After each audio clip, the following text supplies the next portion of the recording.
In the heart of every bustling city lies a story waiting to be told. A story of love, sacrifice, and the lessons life teaches us when we least expect them. This is one of those stories. Meet Amara, a single mother who poured her heart and soul into raising her son, Jaden. Amara's love knew no bounds, but sometimes even the purest love can take a wrong turn. This is a story for every parent, a story of mistakes, heartache, and redemption.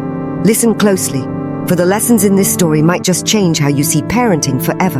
Amara lived in a small apartment in the heart of the city. The walls were thin, and the neighbors were loud, but to Amara it was home.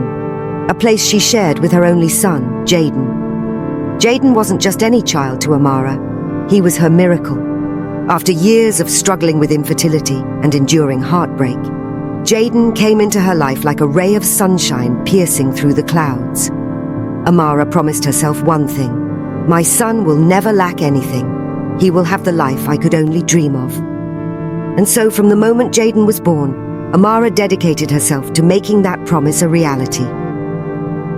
Even when money was tight, Amara found a way to give Jaden everything. The latest toys, designer sneakers, video games.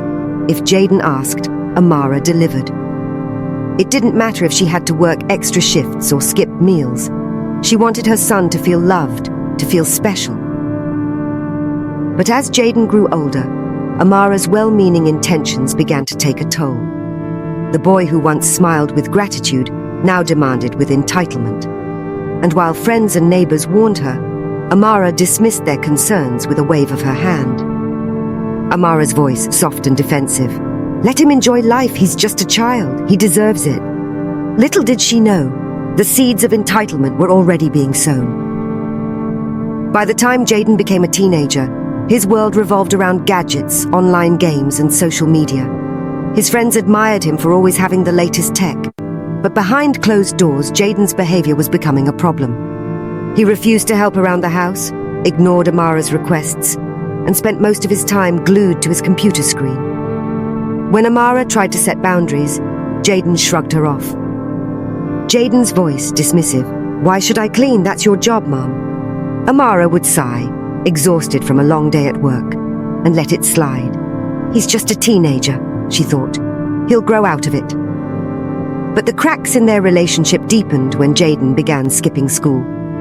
Teachers called Amara, expressing concern, but Jaden had an answer for everything. And when he wanted something, a new phone, expensive sneakers, he'd throw tantrums until Amara gave in. Amara's friends grew concerned. Friend's voice, empathetic. Amara, you're spoiling him. He needs discipline. Amara's voice, defensive. I'm just trying to give him the best. He's all I have. But in her effort to protect Jaden, Amara was unknowingly doing him a disservice.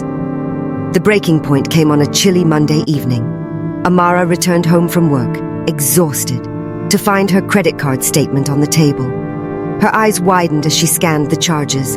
$2,000 spent on gaming equipment and virtual items. She stormed into Jaden's room, where he sat playing on his new gaming chair, headphones on and completely oblivious. Amara's angry. Jaden, how could you do this? Do you know how hard I work to keep this roof over our heads? Jaden's nonchalant. Relax, Mom, it's not a big deal. You'll figure it out, you always do. Those words cut deeper than any knife. Amara stood there, tears welling in her eyes, as Jaden returned to his game without a second thought. That night, as Amara sat alone in the living room, staring at the city lights outside her window, a painful realization hit her. She had created this version of Jaden. Her love, though well-intentioned, had blinded her to the importance of teaching him responsibility. Amara, whispering to herself, I can't go on like this. Something has to change. The next morning, Amara made a difficult decision. She sold Jaden's gaming equipment and cancelled all his subscriptions. When Jaden discovered what she had done, he was furious. Jaden's voice, yelling, You can't do this, that's my stuff. Amara's voice, firm. You lost that privilege when you betrayed my trust. If you want nice things, you'll have to earn them. Amara set strict rules. Jaden was grounded until his grades improved and had to take a part-time job to learn the value of money. At first, Jaden rebelled, sulking and refusing to cooperate. But as the weeks turned into months, something remarkable happened. Jaden got a job at a local coffee shop. Waking up early and working long shifts, he began to understand the effort it took to earn $1. By the end of the school year, Jaden had transformed. He started taking his studies seriously, helping around the house and even saving up his own money. One evening, he approached Amara with tears in his eyes. Jaden's voice, emotional. "I'm sorry, Mom. I didn't realize how much you've done for me. Thank you for not giving up on me." Amara hugged him tightly, tears streaming down her face. Amara softly, "I only wanted the best for you, but now I know love means teaching, not just giving." Love without guidance can lead to ruin. Amara's story reminds us that the greatest gift a parent can give isn't material things, but the tools to navigate life with strength and integrity. Ask yourself, are you helping your child grow, or are you holding them back with misplaced affection? Every parent must watch this, not just with their eyes, but with their heart. The lessons we teach today shape the adults of tomorrow.